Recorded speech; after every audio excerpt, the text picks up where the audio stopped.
नमस्कार, मी पत्रकार बापूसाहेब काळे। आज लांबोटी येथील हॉटेल सुनीलच्या समोर आम्ही सर्वजण उभा आहोत।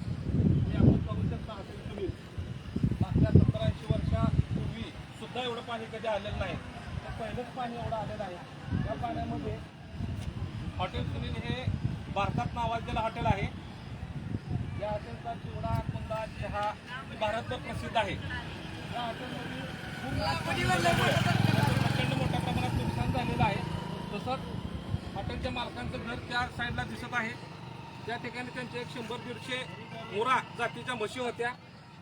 त्यापैकी काही म्हशी वाहून गेल्याचं समजतंय त्या पाण्यामध्ये। या हॉटेलच्या मालकाचं खूप मोठं नुकसान झालेलं आहे। तर शासनाने याकडे लक्ष द्यावं अशी सर्व नागरिकांची विनंती आहे। आता आपण नागरिकांना त्यांच्या प्रतिक्रिया विचारूया। नमस्कार, आपण बघत आहोत की ह्या पूर्ण इतिहासामध्ये हे पहिल्यांदाच असं घडतं आहे की पूर इथपर्यंत आलेला आहे।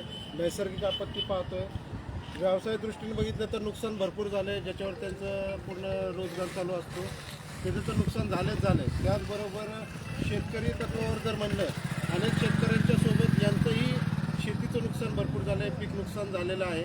त्याचबरोबर जे मोरा प्रजातीच्या ज्या म्हशी होत्या तेही त्यांचंही नुकसान झालेलं आहे भरपूर। काही म्हशी बेपत्ता आहेत, वाहून गेल्याचे समजलं जातं आहे।